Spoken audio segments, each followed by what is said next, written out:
Hoje a gente vai usar a arquitetura moral do Inferno de Dante Alighieri para uma investigação bem específica, determinar qual seria a punição eterna exata para Michael Corleone.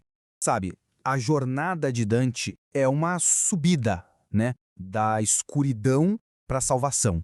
Já a vida do Michael Corleone é o completo oposto. É uma peregrinação invertida. Ele começa como um herói de guerra, um civil inocente, e a partir daí ele desce, metodicamente, degrau por degrau, direto para o coração das trevas. E é aqui que fica a nossa pergunta central. E não se trata apenas de listar os crimes dele, sabe? A ideia é entender a natureza fundamental da alma dele. É quase uma investigação dedutiva para a gente pesar o tamanho dos pecados que ele cometeu. Olha, seria muito fácil colocar ele no sétimo círculo, o dos violentos, ou quem sabe no oitavo, o dos fraudulentos.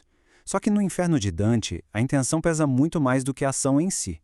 A violência e a fraude do Michael, elas não eram o objetivo final. Eram só ferramentas para um pecado muito mais profundo. Um pecado que ia arrastar ele para um lugar bem mais baixo. E é aí que está o ponto principal. A traição é a perversão total do amor e da confiança. É o pecado que tem o maior peso de todos, aquele que ancora a alma no fundo absoluto do universo moral de Dante.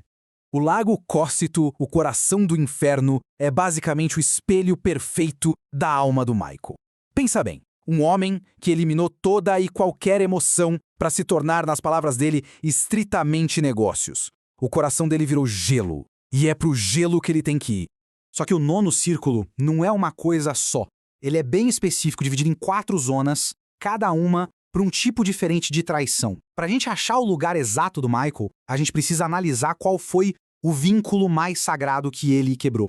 Quando a gente analisa as opções, a resposta fica bem clara. Ele não traiu a pátria da máfia para um inimigo de fora. Pelo contrário, ele fez uma limpa para controlar tudo. Ele também não violou a hospitalidade sagrada da mesma forma que os condenados na Ptolomeia. O centro do seu ser pecador, o crime que o define é a traição do próprio sangue.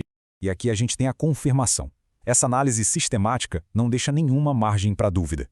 O crime do Michael Corleone tem uma correspondência perfeita com o pecado que define a primeira e mais infame zona do nono círculo, Caina, o lugar dos traidores de parentes.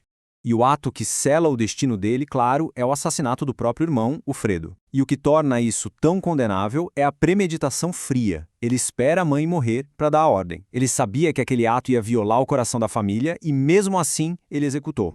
Ok, então a gente já sabe onde ele está.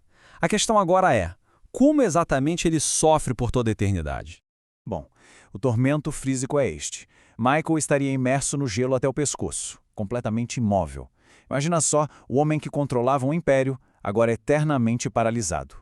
Mas a parte mais terrível de tudo isso é a postura. A cabeça é forçada para baixo.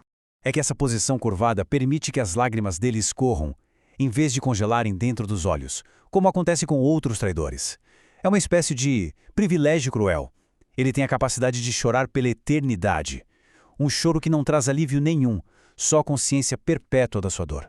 E aí vem o horror psicológico final. Na Caina, os parentes traidores geralmente são congelados juntos. Então é quase certo que Michael estaria preso no gelo bem ao lado de Fredo. O irmão que ele matou para remover de sua vida se torna seu companheiro inseparável por toda a eternidade. Tudo bem, mas vamos abordar a principal defesa do Michael. Aquela ideia de que ele não queria ser um monstro, mas que foi forçado a se tornar um para proteger os seus. A teologia de Dante rejeita isso completamente. A simulação, sabe, o ato de fingir ser algo que não é, já é por si só uma forma de fraude. A máscara que o Michael usou para proteger a família acabou se tornando o seu verdadeiro rosto. Ele violou o seu dever primário, o amor por seu irmão, em nome de um dever secundário e terreno, o poder da família. Mas ele não teve uma última chance, certo? A sua confissão ao cardeal Lamberto foi um momento de vulnerabilidade real. Isso não conta. O que a gente vê no Michael é a dor da culpa, uma angústia imensa pelo peso das suas ações. É o sofrimento de um homem que se vê destruído.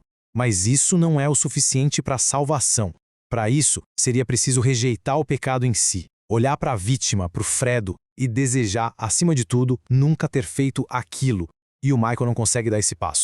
As próprias palavras dele o condenam. Ele admite que não consegue se arrepender de verdade. Ele sente a dor, mas não consegue rejeitar a escolha que o levou até ali. E sem arrependimento, não há perdão. A porta para a salvação se fecha.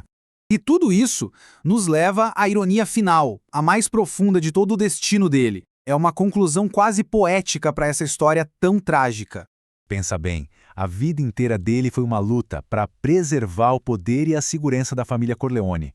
E no fim das contas, a punição dele é justamente essa: ser perfeitamente preservado no gelo para sempre fixado no momento de sua maior falha, inseparável de sua culpa e do irmão que ele sacrificou.